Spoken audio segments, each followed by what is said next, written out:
5 dias em um ônibus. No caminho, 6.200 quilômetros. Paisagens incríveis. Vidas que se encontram na travessia da América do Sul. Meu nome é Celso Júnior e eu te levo à viagem de ônibus mais longa do mundo, que vai do Rio de Janeiro a Lima, no Peru. Aceptar começar desde zero porque eres desconocido totalmente. Acabamos de subir as Cordilheiras dos Andes. Corajoso. Encontrou neve? Mata muito venezolano, aí guerra entre eles mesmos. E agora eu não posso entrar no Peru, eu vou voltar para casa.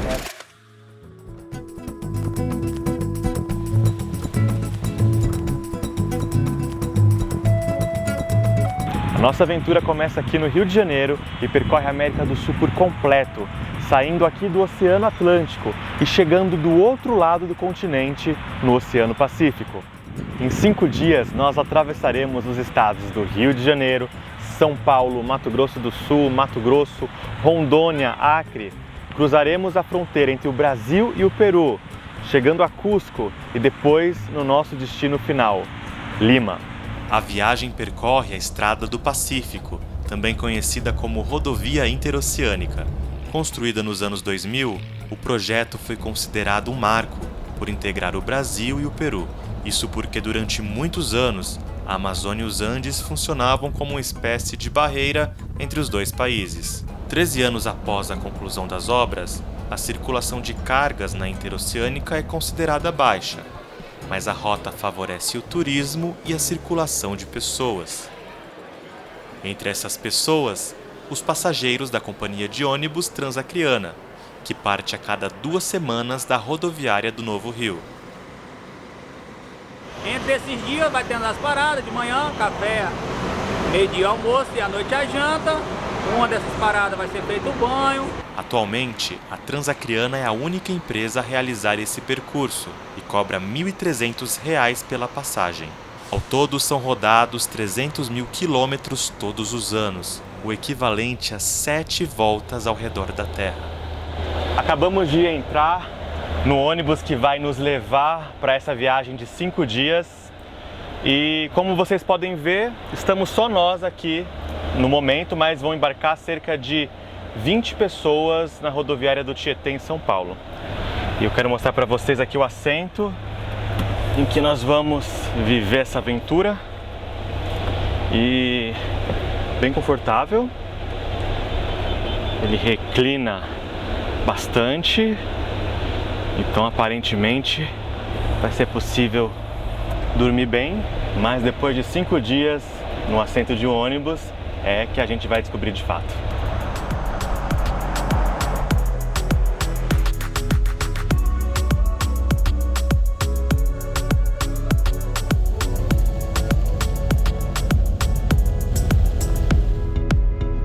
Chegamos a São Paulo.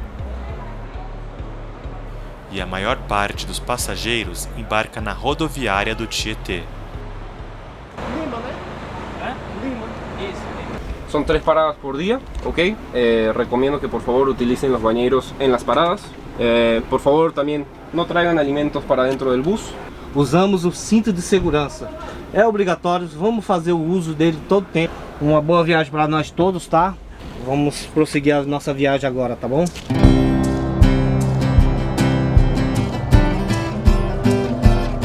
Acordamos no centro-oeste do Brasil, no estado de Mato Grosso do Sul.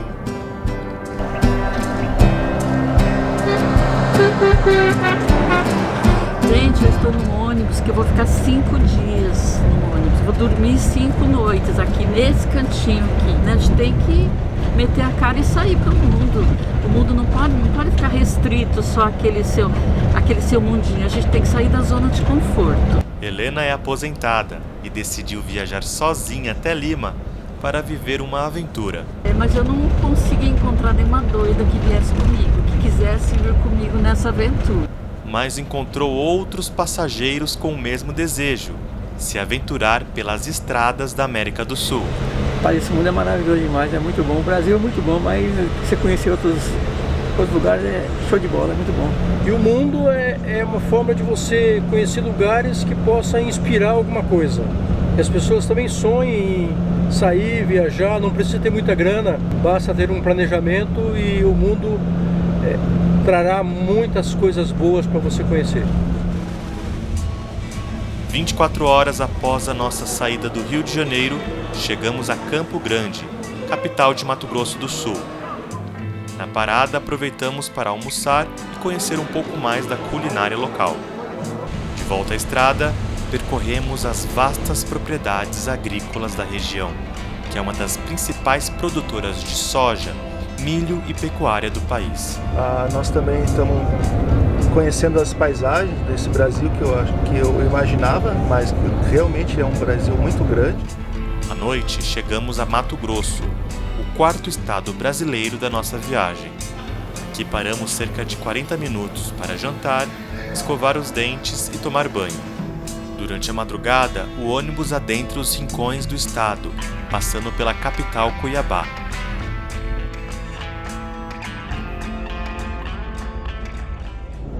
Estava precisando sair um pouco de Curitiba, dar um tempo na cidade. Sempre gostando muito de andar de ônibus, principalmente ônibus de viagem.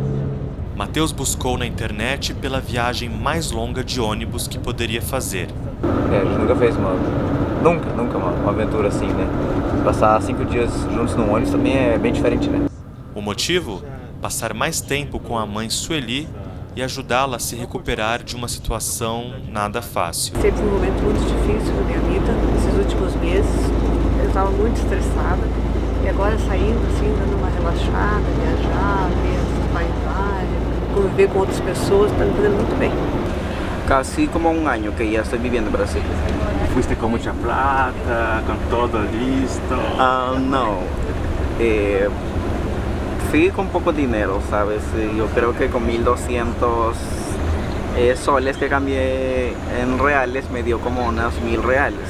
Presley é peruano e se mudou para o Brasil em busca do sonho de trabalhar e fazer uma faculdade. Luego de 3 meses conseguí un trabajo en lo que es en una panadería de ayudante para hacer panes y nunca antes había trabajado en una panadería, pero cuando vas a migrar tienes que aceptar todo lo que se te venga. Aceptar, comenzar desde cero porque eres desconocido totalmente. Una de mis metas cuando salí de mi país es conseguir un trabajo y estabilizarme y comenzar a estudiar gestión ambiental, que es un tema que me llama mucho la atención a mí. Agora Presley volta ao Peru para se encontrar com a sua família. Yo creo que al encontrarlos lloraré un poco de la emoción, claro. De 6 anos estou voltando agora ao meu país. Qual é a sensação? Minha família. Sinto muita falta deles. Assim como Presley e Cielo, nas últimas 3 décadas, cerca de 2 milhões de peruanos deixaram o país, fugindo do desemprego, da violência e da instabilidade política. Especialmente desde os anos 2000, a maioria dos presidentes do Peru foi investigada ou presa por corrupção. A crise política e a polarização fizeram surgir um profundo desequilíbrio social e econômico no país.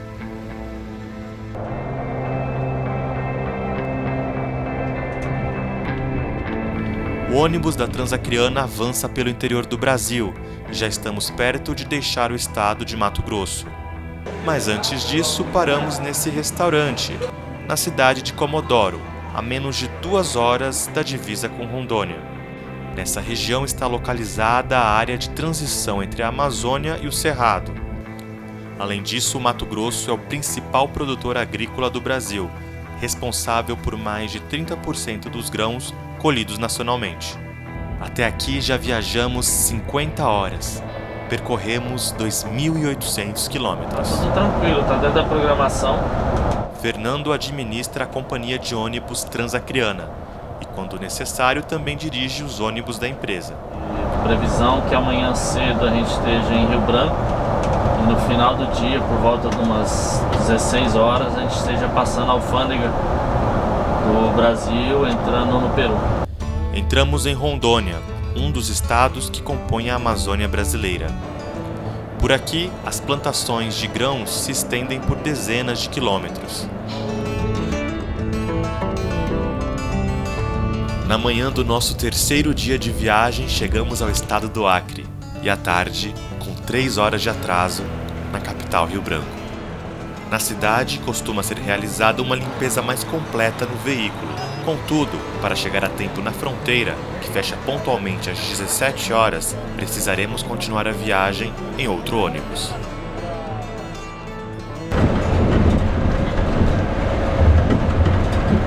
No Acre, nos deparamos com as piores estradas de toda a viagem. Quando chega aqui, se depara com essa buraqueira, então isso é um ponto negativo para o nosso estado, né? Pertinho da fronteira, conhecemos Gustavo, imigrante venezuelano que veio morar no Brasil após 8 anos vivendo no Peru. Bueno, siempre existió la xenofobia. Matan muchos venezolanos, hay guerra entre ellos mismos. Para nadie es un secreto que hay muchos venezolanos que también están haciendo lo malo allá. Com a crise na Venezuela, que levou somente ao Peru mais de 1,5 milhão de refugiados, cresceram também os registros de discriminação e violência contra venezuelanos no país. Além disso, o Peru vive hoje uma onda de violência envolvendo gangues peruanas e venezuelanas. Y tienen esa guerra entre ellos mismos. Ellos dicen que pagan todo por pecadores, justo por pecadores.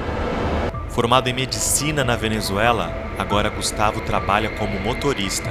Mira, ahora me siento tranquilo, de verdad que me siento bien, pero mejor, voy a sentir mejor cuando traiga a toda mi familia para acá, que lo pueda sacar.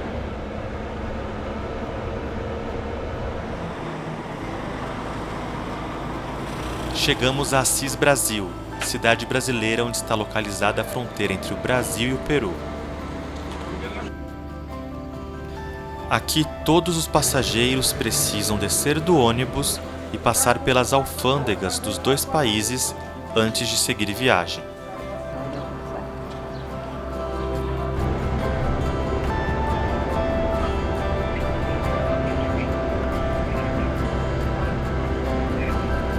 Entramos em território peruano.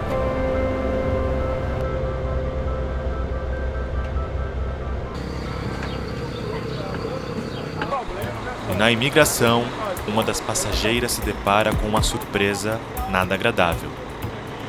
Helena, que conhecemos no começo da reportagem, está com problemas para conseguir entrar no país. Porque eu vim aqui em fevereiro de 2021, claro que eu passei na imigração, claro que eu carimbei o meu passaporte. Na volta, claro que eu passei por aqui, não existe possibilidade nenhuma de eu não ter passado aqui. O registro de saída de Helena, que visitou o Peru em outra ocasião, não consta no sistema de imigração na fronteira. Só que eles não carimbaram meu passaporte. Acho que devia ter muita gente e no tumulto não carimbaram, sei lá, erro deles. Após apuração junto a autoridades do país, a reportagem descobriu que uma falha sistêmica ocasionou o problema. E agora eu não posso entrar no Peru, eu vou voltar para casa. Eu tô com hotel reservado, eu tô com passagem aérea comprada. A gente está aqui no ônibus, uma turminha bem bacana, e eu vou ter que voltar para casa por um erro que não é meu. Tá? Tenha calma, Por se negar a pagar quase R$4.000 em propina, a aposentada decidiu voltar para casa. Não acredito que eu vou embora.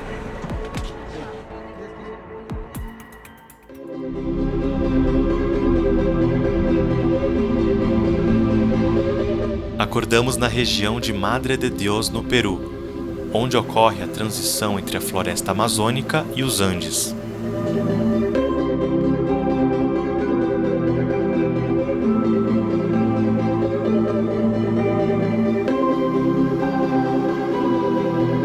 Após mais de 4 horas de subida e muita chuva, finalmente chegamos à majestosa Cordilheira dos Andes, a maior cadeia de montanhas do mundo.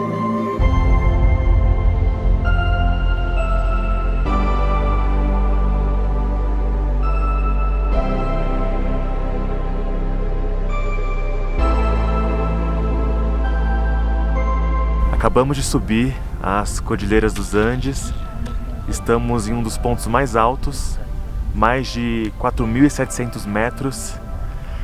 Aqui é mais difícil de respirar, mas a sensação é incrível.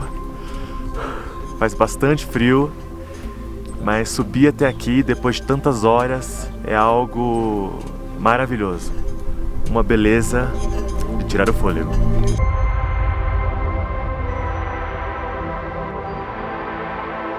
Só de tontura quando eu desci do ônibus. Qual é a sensação? Ah, muito bem, muito agradável aqui em cima, a temperatura, tudo.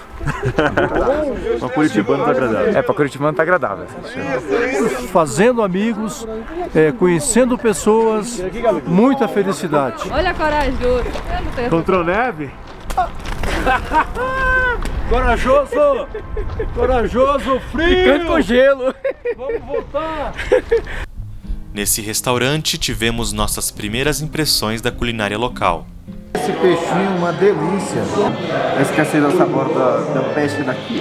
Está muito gostoso, estou muito emocionado. A família que cuida do negócio há mais de 20 anos nos autoriza a mostrar a cozinha.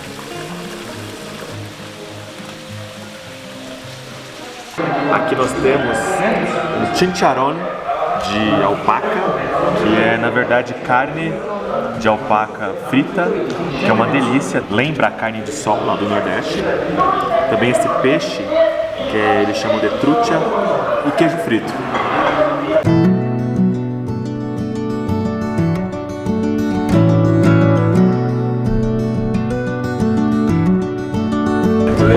Esto es algo espectacular, algo único. La naturaleza en vivo. Eso es un regalo de Dios. Mírame. E no caminho para Cusco, a cada curva, uma obra de arte.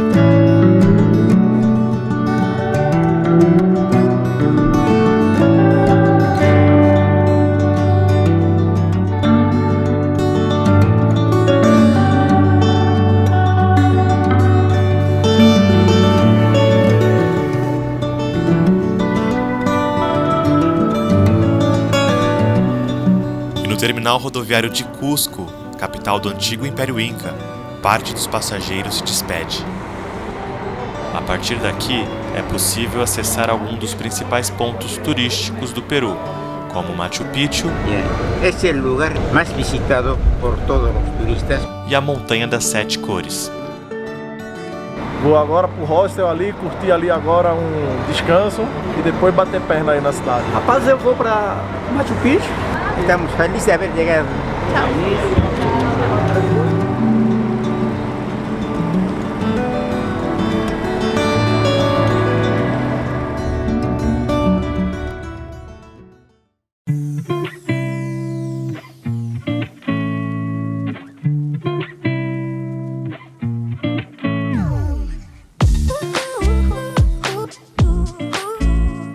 Acordamos no deserto costeiro do Peru, bem longe da cidade natal de Priscila, Campina Grande, na Paraíba.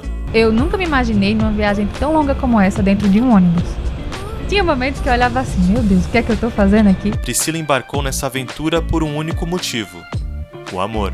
A gente fica feliz em acompanhar quem a gente ama, o fato de estar com meu marido, realizando o sonho dele. Quando eu vi as oportunidades que você tem de conhecer de perto as cordilheiras, o deserto, a comida do Peru, o local, as pessoas, essa experiência de conhecimento é incomparável, supera todos os perrengues. Chegamos às linhas de Nazca, a nossa última parada antes de chegar a Lima. Considerada Patrimônio Mundial pela Unesco, se acredita que as primeiras linhas foram desenhadas 100 anos antes de Cristo. De acordo com estudiosos, os povos da época acreditavam que por meio desses desenhos era possível se comunicar com os seres divinos. Devido ao clima árido, sem vento estável do Planalto, as linhas permanecem preservadas até os dias de hoje.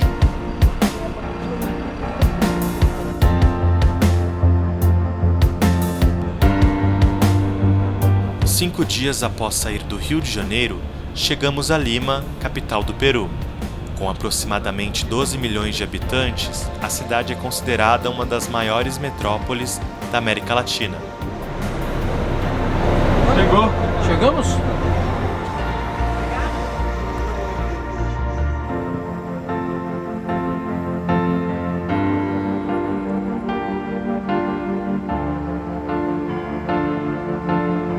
Além de ser conhecida por sua gastronomia premiada mundialmente, a cidade conta com sítios arqueológicos preservados e belos jardins como este, diante do imponente Oceano Pacífico.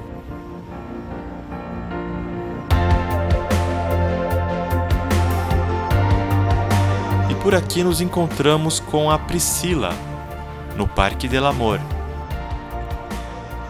Mas afinal, onde está o amor de Priscila?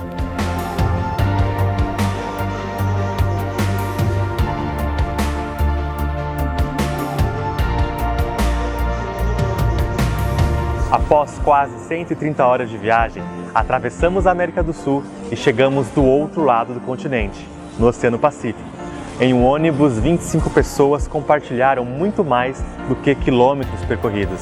Compartilharam paisagens, histórias e muita vida.